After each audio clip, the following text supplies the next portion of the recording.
Hi, it's Jason Wells with the Wells Realty and Law Groups. I want to talk to you now about the fiscal cliff and more specifically how it applies to Arizona real estate.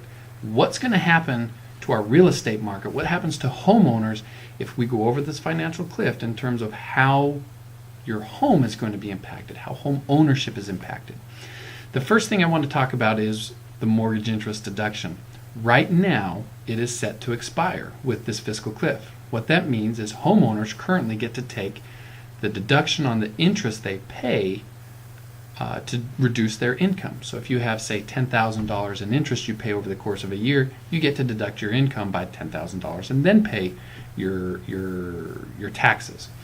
Now that's set to go away. I believe that is one of the guaranteed, almost you could say, provisions that's going to get extended.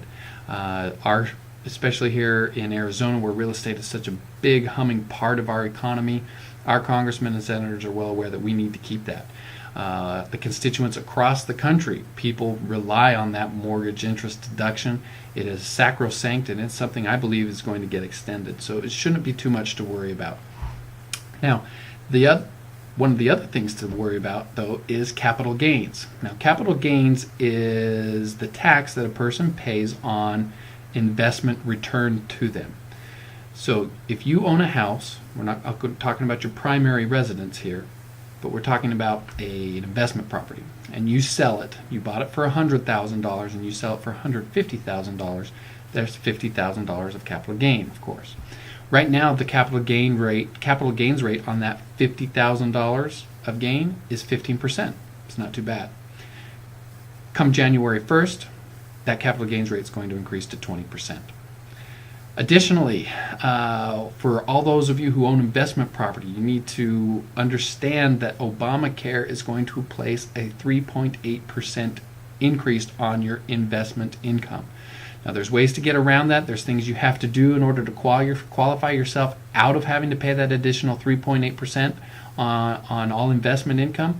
But you need to seek the advice of a CPA, a tax professional, maybe a financial planner, who can advise you as to what you need to do, because there are steps you can take to help insulate yourself from that.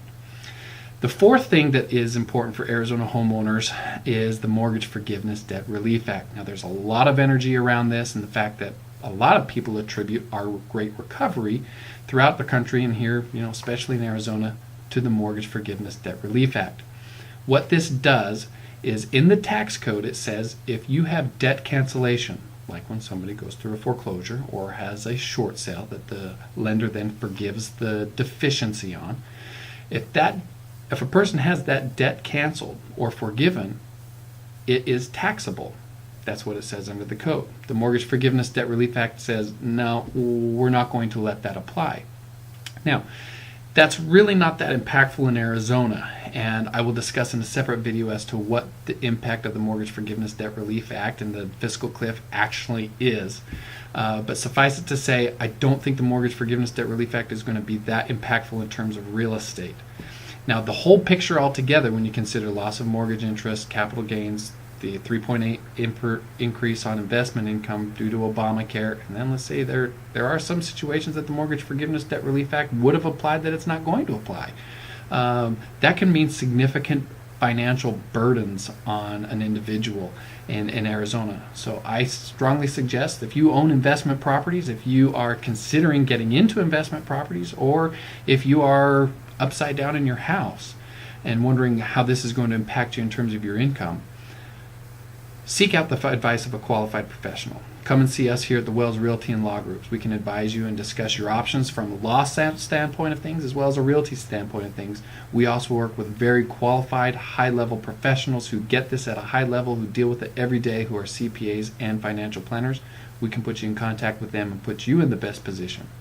Remember, here at Wells Realty and Law Groups, we do what agents can't.